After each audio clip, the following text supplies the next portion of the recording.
Bonjour à tous, aujourd'hui on se retrouve pour donc la deuxième vidéo de la série pour continuer notre coffre. Donc on est directement sur Blender avec donc normalement le résultat que vous avez eu donc depuis la dernière session, hein. Donc juste le block-out, d'accord, donc la mise en forme du coffre avec les pieds, le plateau, le volume hein, principal, etc. Donc maintenant ce qu'il faut faire c'est peaufiner tout ça en fait, hein, donc lui donner une vraie forme et commencer un petit peu à l'embellir. Donc là on va aborder 2-3 notions de modélisation qui sont importantes, c'est le nettoyage des mèches, l'embellissement, d'accord, les normales, etc. Donc voir un petit peu tout ce que c'est. Donc là si on regarde actuellement notre coffre, rappelez-vous, on l'a associé, donc là si on appuie sur Tab hein, en mode Edit, je vais réafficher donc le screencast tout de suite, voilà.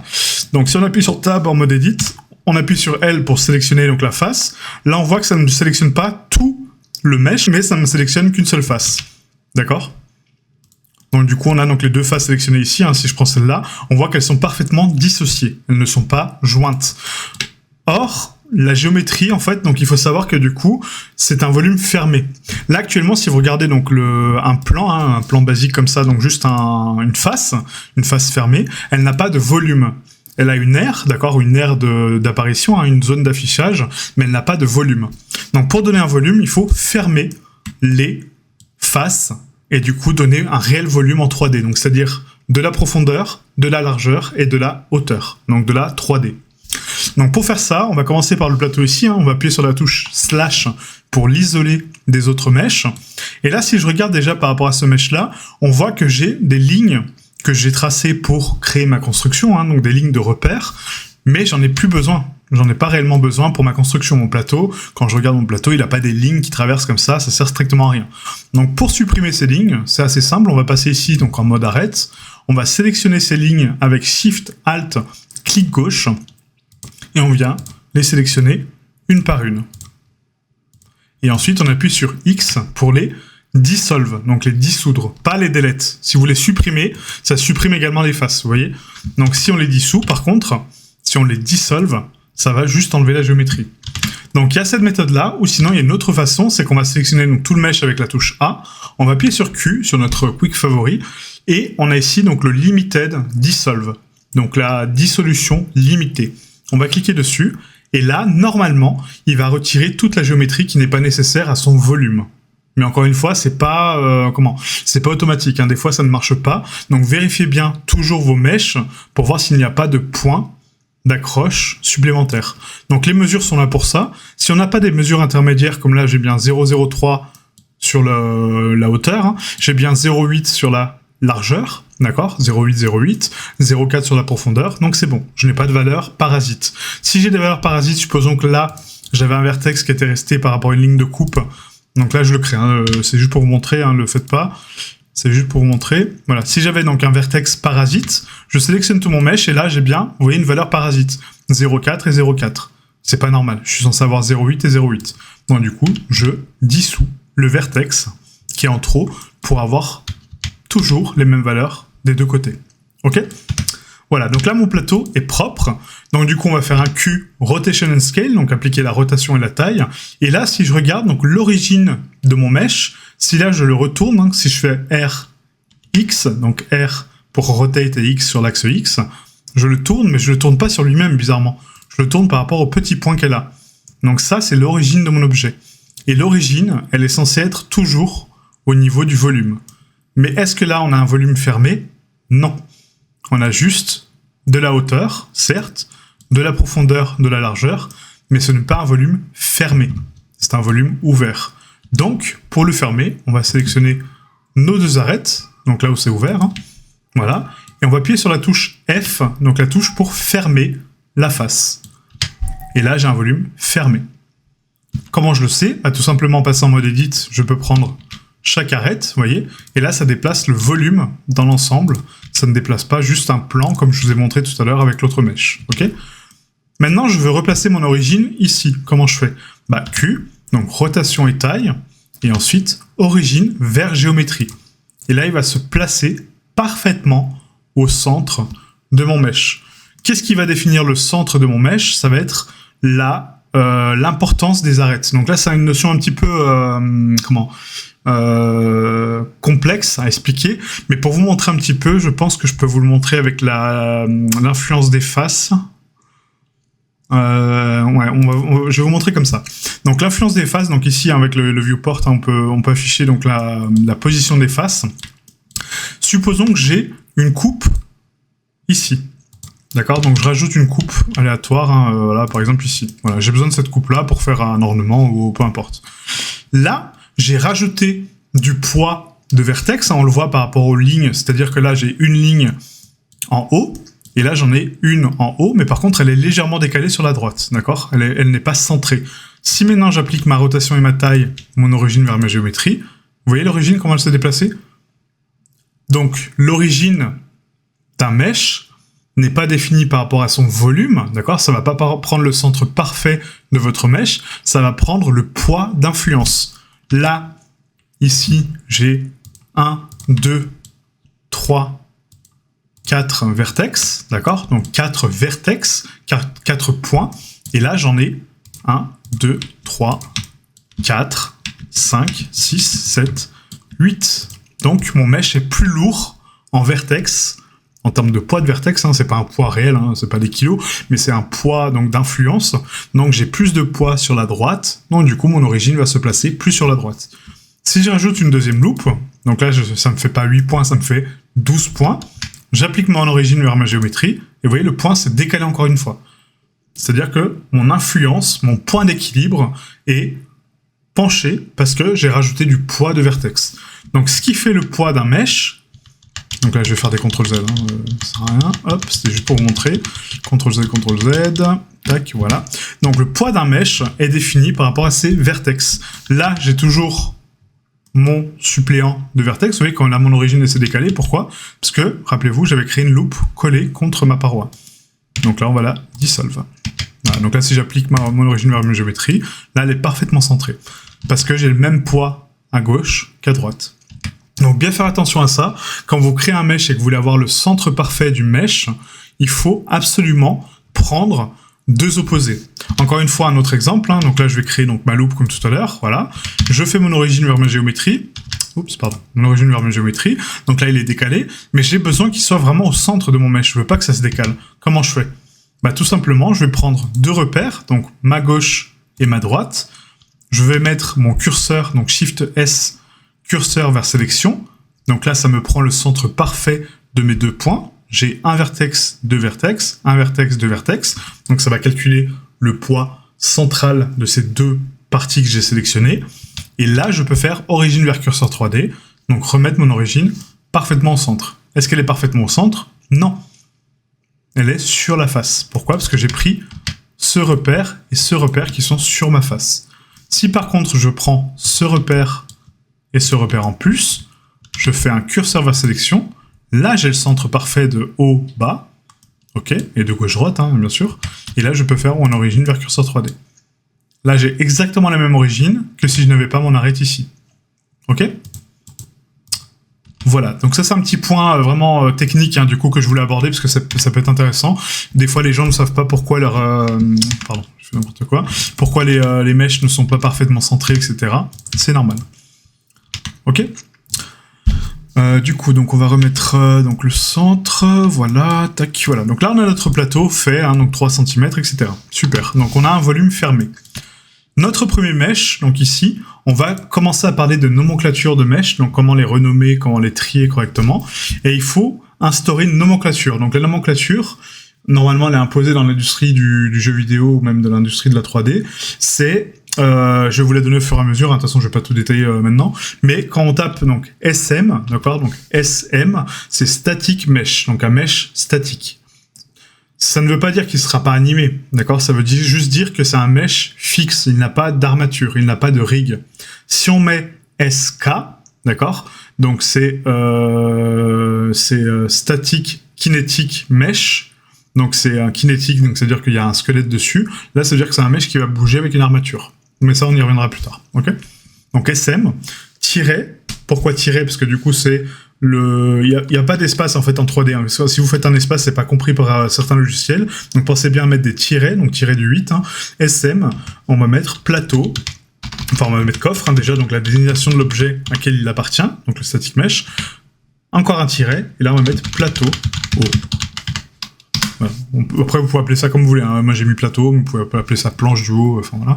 Mais SM coffre, hein, donc SM-coffre, pour indiquer, donc c'est le static mesh coffre, et cette partie-là, c'est le plateau haut. Ok. Ensuite, on va travailler donc sur l'ensemble du coffre. Donc là, hop, excusez-moi, donc je vais juste cacher donc le plateau. Donc pour cacher un objet, donc on le sélectionne, on appuie sur H pour le hide, donc hide comme cacher. Hein. Et là, on va travailler sur cette structure-là. Rappelez-vous, quand on prend ici une face, elles ne sont pas connectées. Comment je fais pour que toutes les parties-là soient assemblées ensemble? Bah, tout simplement, je vais prendre mon ensemble, je vais faire un Q, encore une fois, et là, je vais cliquer sur dégénérer, dissolve. Je veux enlever, je veux dissoudre la géométrie dégénérée, donc la géométrie qui n'a pas de sens. Quand je clique dessus, vous avez un petit compteur en bas, vous voyez, qui s'affiche avec la quantité de vertex enlevés. Excusez-moi, parce que du coup, il est vraiment éphémère, ce panneau. Voilà, donc la quantité de vertex enlevés, la quantité d'edge enlevée, la quantité de face. Donc là, il me dit 0, 0, 0. Pourquoi? Parce que je n'ai pas de géométrie dégénérée. Je n'ai pas de géométrie qui sert à rien. Toute la géométrie est justifiée. Pourquoi? Parce que là, j'ai un plan avec 4 côtés, enfin 4 points. Là aussi, j'ai un plan avec 4 points. Là aussi, là aussi. Donc je n'ai pas de géométrie dégénérée. Par contre, j'ai de la géométrie proche. Donc là, la prochaine étape de nettoyage, ça va être le merge by distance. Je veux merger, donc souder, fusionner les mèches, enfin les vertex, pardon, par distance. Donc si je clique merge by distance, là, vous voyez, removed 8 vertex. Pourquoi? Parce que ça m'a enlevé 1, 2, 3, 4, 5, 6, 7, 8 points. Ça m'a fusionné les 8 points supplémentaires. Maintenant, si je prends ma face de droite, vous voyez, magie, c'est soudé. Alors qu'avant, avant cette étape-là, si je prenais ma face, elle était complètement dissociée. Donc je recommence, Q, on va mettre merge by distance. Donc je fusionne par distance. En général, la valeur du merge by distance, elle est définie ici. Quand vous cliquez sur merge by distance, vous avez une valeur qui est ici, hein, qui est de... c'est même pas 1 mm, hein, c'est au-delà d'un millimètre. Hein, je crois que c'est peut-être 1 millimètre. 0.001, c'est 10. Ouais, donc si, c'est 1 mm. Ouais. Donc c'est 1 mm d'écart. Si le vertex est trop proche de 1 mm d'écart, ils vont se fusionner. Ok? Donc du coup, c'est parfait. Des fois, on peut augmenter cette valeur-là au besoin. Hein, ça dépend des cas. Peut-être qu'on le fera, hein, je sais pas. Mais en tout cas, ça permet d'avoir la bonne valeur ici. Ok? Donc là, maintenant, mon mesh est parfaitement soudé. Donc, j'ai un volume toujours ouvert. D'accord? Il est toujours ouvert. Mais vu que c'est un coffre, c'est un contenant. D'accord? Il va contenir des choses. Donc, je ne peux pas fermer mon coffre ici et puis en bas. Ça n'a pas de sens. C'est-à-dire que je pourrais rien mettre dedans. Donc, qu'est-ce qu'on va faire pour donner du volume à ce mesh, lui donner de la contenance?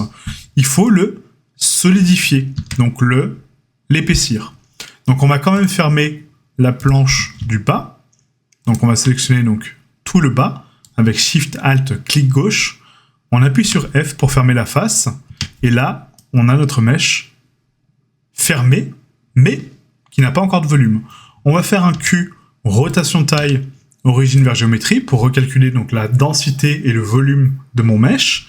Et maintenant, dans le panneau des modifieurs, donc les modificateurs, hein, comme on appelle ça en français, on va cliquer sur Add Modifier.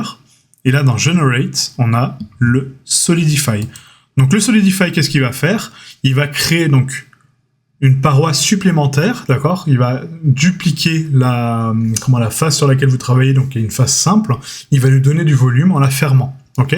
Comme là, on a créé une boîte maintenant fermée avec du volume, puisque j'ai du volume sur la gauche, sur la droite, en haut, en bas, et même du volume dans le mesh. Donc là, on ne peut pas le voir forcément, mais si je passe en mode fil de fer, vous voyez que là, il y a du volume interne. Ça va créer une surépaisseur. Petite vigilance sur le Solidify.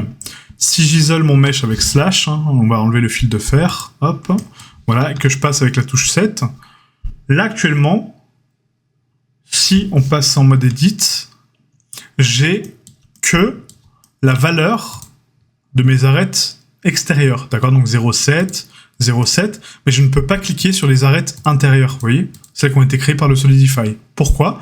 Parce que tous les modifieurs, et je dis bien tous les modifieurs, tant qu'ils ne sont pas appliqués, tant qu'ils ne sont pas validés, ils ne sont pas réels, ils n'existent pas. D'accord? C'est juste une simulation. Là, on vous montre ce que ça donne. Ok, c'est cool, ça donne ça. Mais comment je fais pour le valider? Bah, il faut l'appliquer. Donc, pour l'appliquer, on va vérifier d'abord que les valeurs sont bonnes. Hein. Donc là, je veux 2 cm d'épaisseur, donc 0,02. Voilà. Et je veux une event thickness. Donc, event thickness, pourquoi je veux une épaisseur uniforme? Pourquoi on veut une épaisseur uniforme? Parce que Blender a tendance à tronquer les valeurs d'épaisseur sur les coins.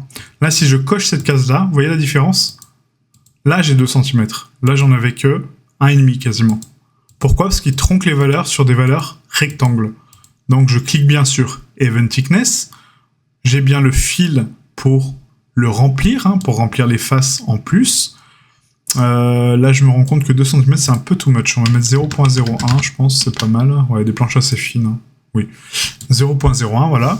Et là, j'ai bien 1 cm. Alors que sans le Event Thickness, vous voyez, on a beaucoup moins. Et je n'ai pas une épaisseur uniforme. Très important, l'épaisseur uniforme. Donc, Event Thickness. Et là, je veux valider donc mon mesh. Je veux valider mon volume fermé sur l'épaisseur des parois. Donc, je vais cliquer sur la petite flèche ici. Et là, j'ai un bouton qui s'appelle Apply. Donc, Apply, c'est pour appliquer le modifieur. J'ai appliqué. Maintenant, quand je passe en mode édition, alors je vais enlever les petits marqueurs, hein, ça ne sert plus à rien. Quand je passe en mode édition, je peux sélectionner maintenant mon arête interne, qui fait 0,68, hein, contrairement à celle-là, 0,7, parce que bah oui, il y a l'épaisseur. Hein, et je peux sélectionner la géométrie intérieure, plutôt que uniquement la géométrie extérieure. Nickel. Maintenant, rappelez-vous, je vous ai parlé donc d'assemblage.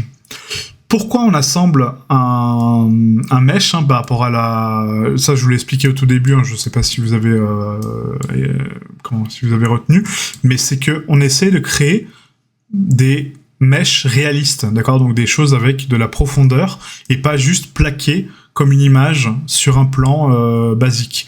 Donc, pour donner cette profondeur, rappelez-vous, il faut associer les meshes ensemble, il faut les construire comme des Lego.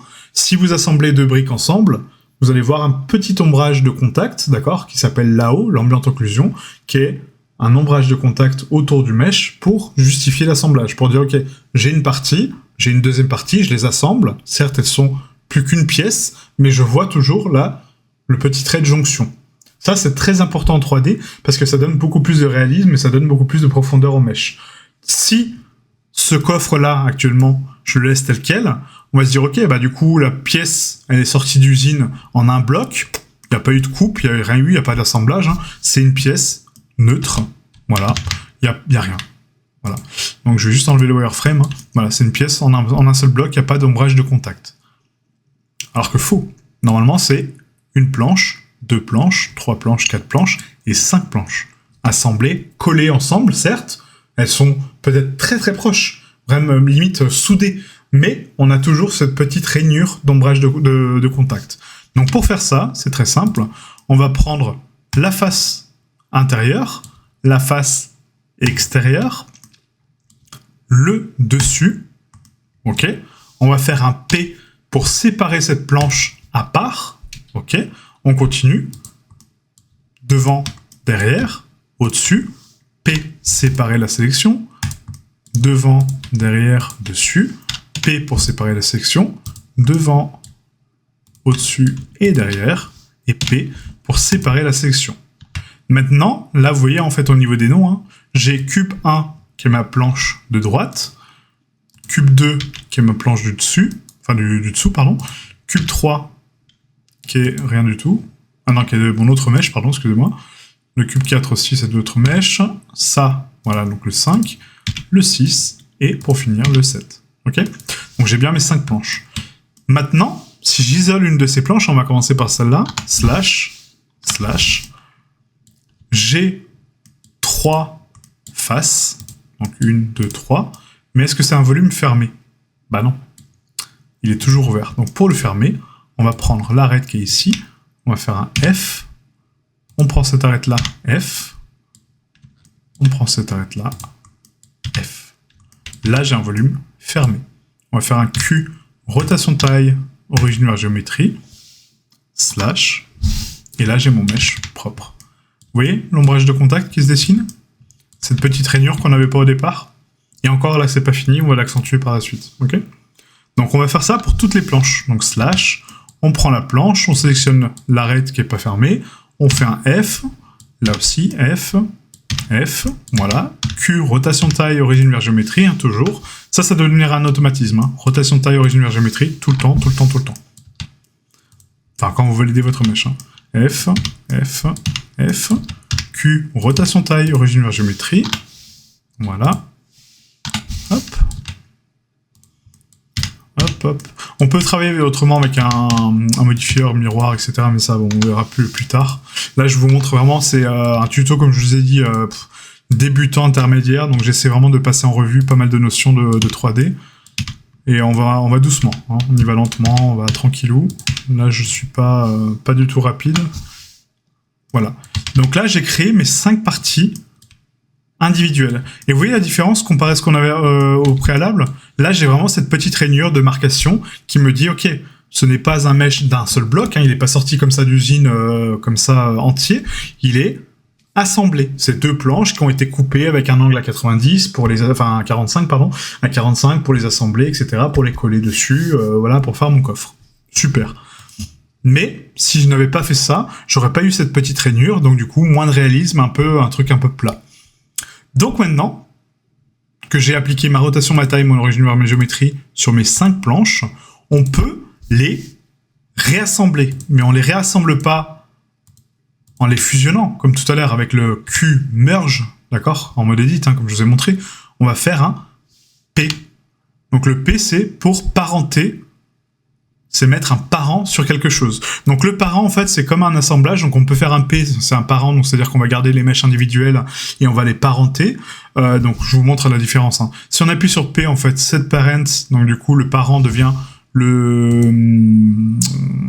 plus sélectionné, on va dire. Donc ça, c'est une notion aussi importante, c'est que là, quand vous regardez dans l'outliner, quand je sélectionne les mèches, vous voyez, j'ai un mesh, c'est pas très parlant comme ça avec ces couleurs-là, c'est dommage, mais j'ai un mesh qui est jaune un peu clair, d'accord? Si je sélectionne un deuxième mesh, vous voyez, avec CTRL, hein, donc je laisse appuyer sur CTRL, c'est celui-ci qui devient jaune et celui-ci devient orange.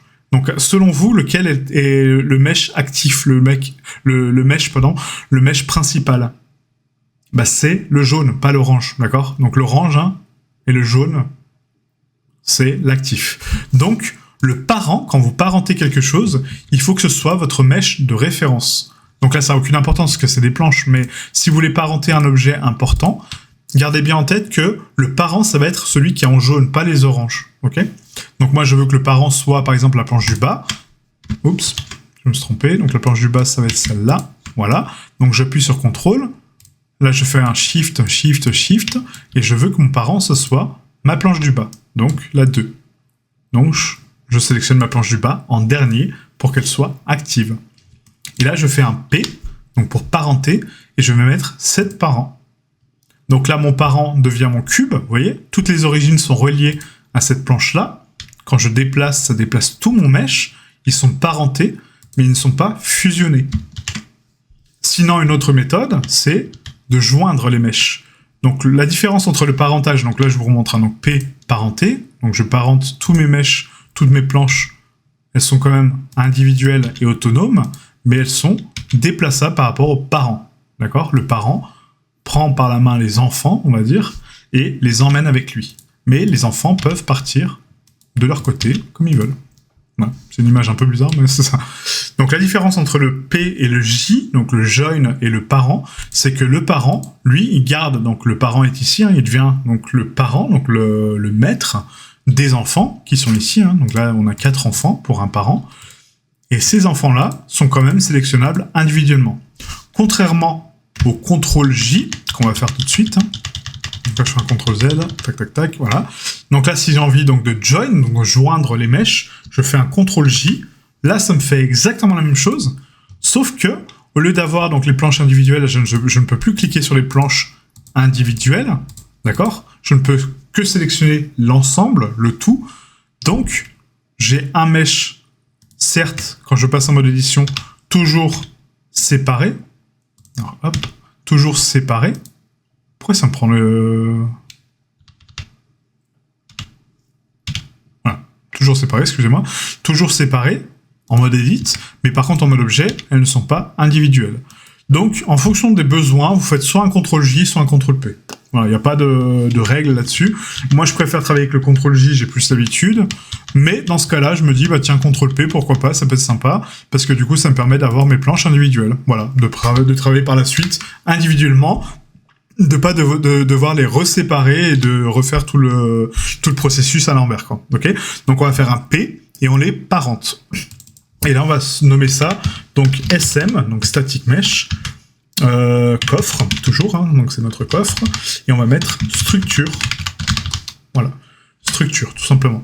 On peut renommer donc les enfants aussi, hein, donc là, je vais faire SM coffre, on va les copier, ça, on sélectionne, CTRL-C pour copier le nom, CTRL-V, et là, on va mettre front. Bon, je passe de l'anglais au français, ça n'a pas de sens, hein, mais c'est, voilà. C'est plus simple pour moi. Right. Back. C'est pour éviter d'écrire arrière, devant, machin. Et left. Voilà. L'anglais, des fois, c'est un peu plus court. Donc, on a le left, donc la gauche, le front, le devant, le back, l'arrière, et le right, la droite. Et la structure, donc là, on peut mettre bottom, donc le bas. Voilà. Plutôt que structure, ça n'a pas de sens. Et bottom. Voilà, donc deuxième mesh fait. Nickel. Donc on va le masquer aussi. Donc là je vais le masquer. Donc pour le masquer, pareil, quand vous cliquez sur le petit œil, en fait là, vous voyez que ça masque que le parent. Hein, donc c'est que le parent qui se cache. Si vous voulez cacher les enfants, donc avec le petit œil, hein, donc avec la touche H, il faut sélectionner l'ensemble de la hiérarchie, d'accord, donc l'ensemble de la famille, si vous voulez.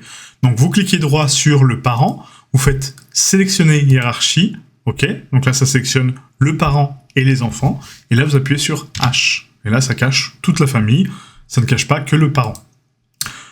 Maintenant, on va passer à la planche du bas. Donc là, normalement, vous savez déjà faire, hein, du coup. On vient de le voir. J'ai de la géométrie en trop, d'accord ? Ces lignes-là n'ont pas de sens, je n'ai pas à les avoir. Donc qu'est-ce que je fais ? Bah, soit je les sélectionne une par une, tac, tac, tac, je fais X, dissolve edge pour les enlever. Soit je sélectionne tout mon mesh, je fais un limited dissolve, je vérifie que je n'ai pas de valeur parasite au niveau des mesures. Non, 0,34, 0,34, 0,03, 0,74. Super. Je prends mon outil arrête. Je sélectionne mes arêtes du haut pour les fermer avec la touche F. Je prends les arêtes du bas avec la touche F. Super. Prochaine étape, c'est quoi ? Rotation taille, très bien. Et origine vers géométrie. Voilà. Et là, j'ai mon mesh propre. Je refais un slash pour réafficher donc l'ensemble de mon mesh. H pour le cacher. Celui-ci, on va le renommer tout de suite. Hein, donc SM, là, ça va être donc coffre. Bottom, comment on l'appelait le truc ? Ah oui, plateau du haut. Bon, on va mettre plateau du bas. Plateau bas. Je suis désolé, hein, je switch entre l'anglais et le français, mais bon, c'est pas grave. Et là, c'est les pieds. Donc là, on va le renommer tout de suite, hein, comme ça sera fait. Donc SM, pied. Pied. Non, SM coffre, excusez-moi. SM coffre, pied. Voilà.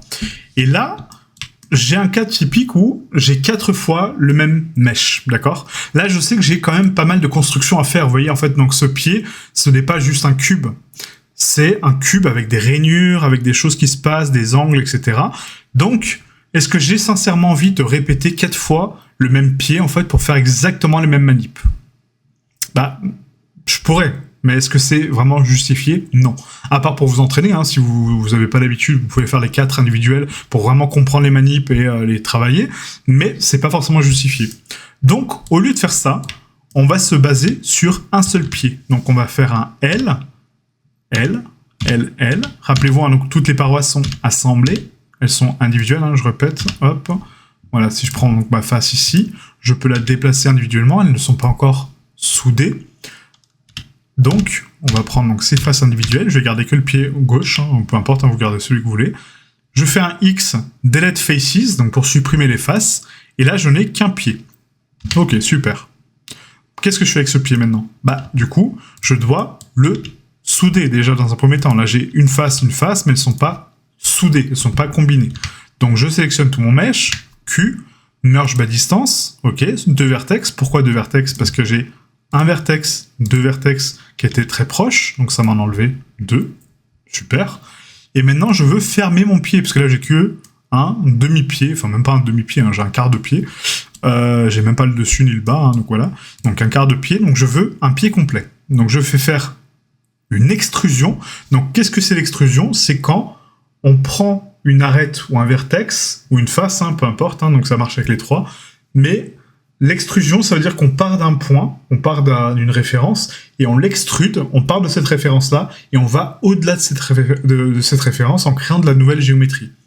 L'extrusion, c'est une technique fondamentale en 3D pour toutes vos conceptions, vraiment toutes. Le contrôleur aussi, hein, comme je vous ai montré, donc le contrôleur c'est pour des loops, pour ajouter des boucles, d'accord, donc des boucles de construction, mais au-delà du contrôle R, il y a le E, donc le E c'est l'extrusion qui permet, donc comme j'appuie sur E, vous voyez, de créer une nouvelle face à partir de ma référence et de la propager où je veux, dans l'espace. Et ça c'est vraiment une technique, voilà, qui me permet de créer un mesh comme je veux. Ok, j'appuie sur E plusieurs fois, j'extrude, je fais des extrusions. L'extrude, c'est vraiment la base de la modélisation.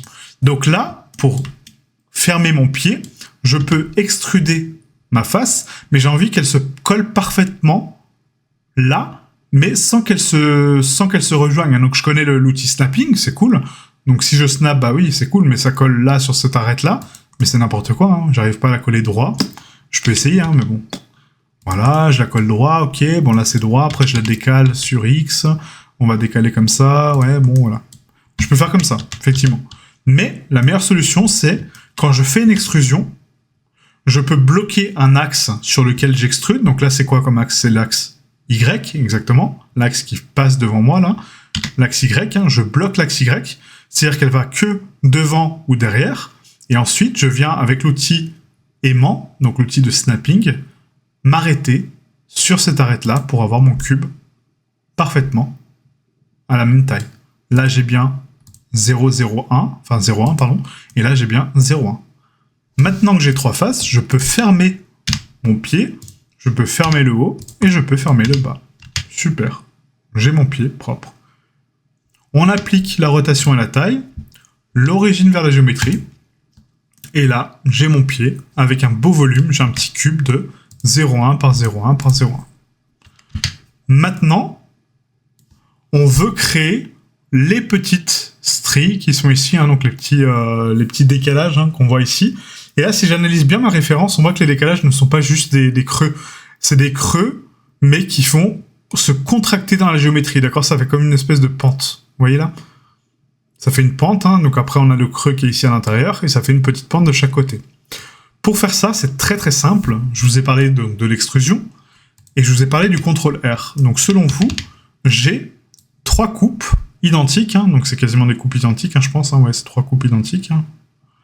C'est très bizarre d'ailleurs cet ombrage-là, blanc. Là.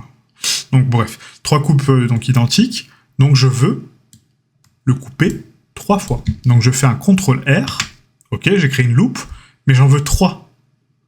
J'en veux 3 uniformes. Comment je fais pour augmenter la quantité de loupes? Est-ce que je peux le faire? Bah oui, je peux augmenter la quantité de loupes. Grâce au contrôle R, quand vous appuyez sur contrôle R, hein, du coup, donc vous l'avez là, hein, soit à la verticale, soit à l'horizontale, et je peux augmenter la quantité de coupe avec la molette. Vous voyez? Si je monte la molette, j'augmente la quantité de coupe. Si je descends la molette, j'enlève la quantité de coupe. Donc le maxi est 1, le minimum, pardon, le mini est 1, le maxi est indéfiniment, quoi. Il n'y a pas de limite, quoi. Ok? Donc là, je passe de 1, 2, 3. Oups, pardon, 3. Je veux 3 coupes. Si j'appuie sur le clic gauche, ça me le valide, d'accord? Mais je peux encore bouger, vous voyez?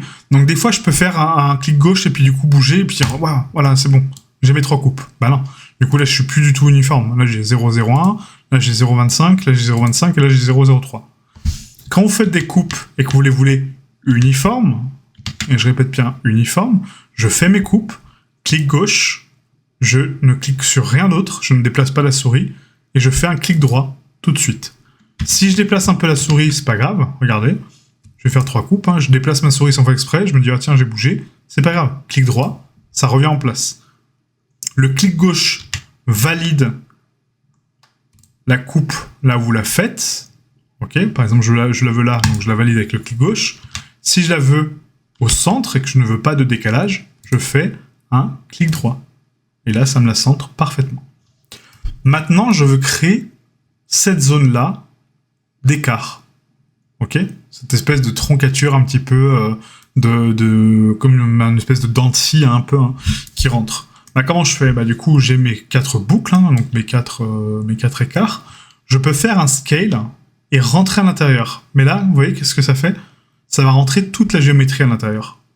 C'est pas ce que je veux. Moi, je veux avoir un espacement effectivement central où je peux rentrer dans la géométrie, mais il me faut aussi une ligne supplémentaire qui est là. Vous voyez, cette ligne-là? Je sais pas si je peux écrire avec le... Si je fais une note avec le stylet. Je sais pas s'il propose un outil PureRef pour faire des dessins. Non, ça n'a pas l'air. Bon, c'est pas grave. Mais bon, voilà. Entre guillemets, donc j'ai 3 lignes. J'ai cette ligne-là, d'accord? Donc la ligne qui est ici, la ligne qui est centrale, qui est là, et la ligne qui est au-dessus. Si là j'ai créé qu'une seule ligne, hein, du coup j'ai créé qu'une seule boucle, je peux effectivement tronquer le centre de mon mesh, mais je ne peux pas garder cette hauteur-là et cette hauteur-là. Donc il faut que je crée d'autres loops. Et pour ça, il y a un outil qui est super qui s'appelle le Bevel. Donc le Bevel, c'est CTRL B. Donc CTRL B pour activer l'outil Bevel. Et là, je peux écarter, vous voyez, donc dédoubler mon centre. Hein, donc du centre, on passe à un double. Voilà. Donc du coup, je dédouble ma géométrie. Donc là, on va taper donc 0.01, donc 1 cm. Et je veux toujours mon centre. Hein. Donc là, j'ai rajouté donc, le haut, le bas, hein, comme je vous ai montré sur la référence, le haut, le bas, mais je veux également le centre. Donc je rajoute une boucle de plus. Sauf que le bevel est très bizarre, enfin pas très bizarre, mais c'est un petit peu particulier. C'est que quand j'appuie sur CTRL B, donc effectivement ça dédouble ma géométrie, je veux 1 cm d'écart, d'accord? Donc depuis mon centre, je veux que ça fasse 1 cm. Je tape donc 0.01. 0.01. Ok. Est-ce que j'ai 1 cm d'épaisseur? Non. J'ai 2 cm. Pourquoi? Parce que le bevel, quand vous tapez 0.01, il comprend 0.01, ok? Je comprends, mais c'est 0.01 en bas et en haut. Donc ça fait 1 et 1, donc 2. Donc si je veux 0.01, il faut que je tape en réalité, donc CTRL B, 0.005. Et là, j'ai 1 cm. Maintenant que j'ai 1 cm, je rajoute une loupe avec, rappelez-vous, la molette vers le haut, hein, je rajoute des boucles avec le haut, je valide, clic gauche ou droit? Droit, très bien. Et non, le droit annule le bevel. Le clic droit, c'est uniquement pour les loops, pour les laisser en place. Le bevel, ça, il n'y a pas besoin de clic droit, c'est clic gauche. Donc 0.005, je rajoute ma loupe, et clic gauche. Voilà, là je peux pas bouger de toute façon, je peux pas déplacer. Et là, j'ai bien donc 0.005, 0.005, donc l'ensemble fait bien 1 cm. Maintenant que j'ai créé mes 3 loops de construction pour mon pied, donc la boucle du haut, la boucle du milieu, la boucle du bas, c'est pour ça que c'est très important d'analyser les géométries. Je peux maintenant faire un scale, donc S, pour scaler à l'intérieur, vous voyez? Sauf que là, regardez ce que ça fait. Si je scale à l'intérieur, je me dis, bon, bah c'est bon, j'ai ma ligne du centre, hop, je scale, voilà, je suis bon. Bah non. Là, regardez, le centre est parfait, effectivement. Là, j'ai 0.008, là, j'ai 0.008, mais là, j'ai 0.1, et là, j'ai 0.07. Pourquoi?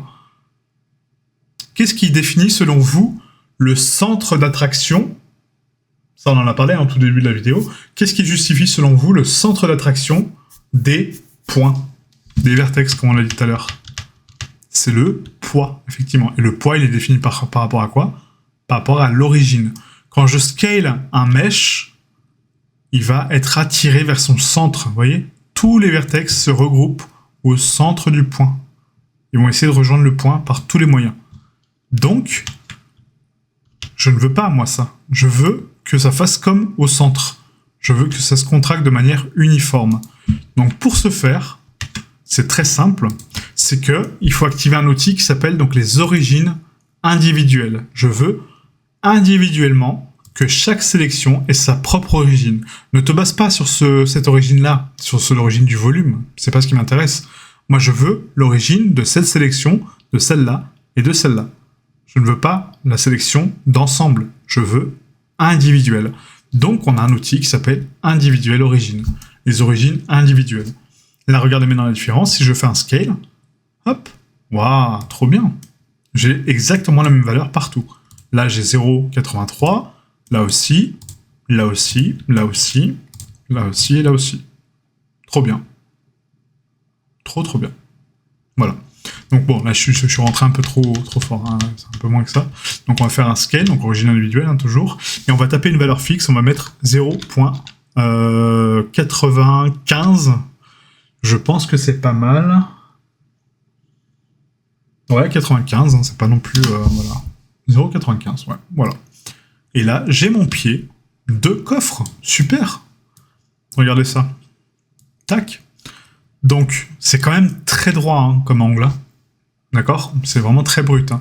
Donc ça sera la prochaine leçon sur les modifieurs, justement, et l'embellissement des mèches, et comment on va faire aussi pour multiplier ce pied 4 fois de façon parfaitement symétrique pour que ce soit parfaitement aligné. Voilà, donc merci à vous d'avoir regardé cette vidéo, et je vous dis à la prochaine. Ciao, ciao.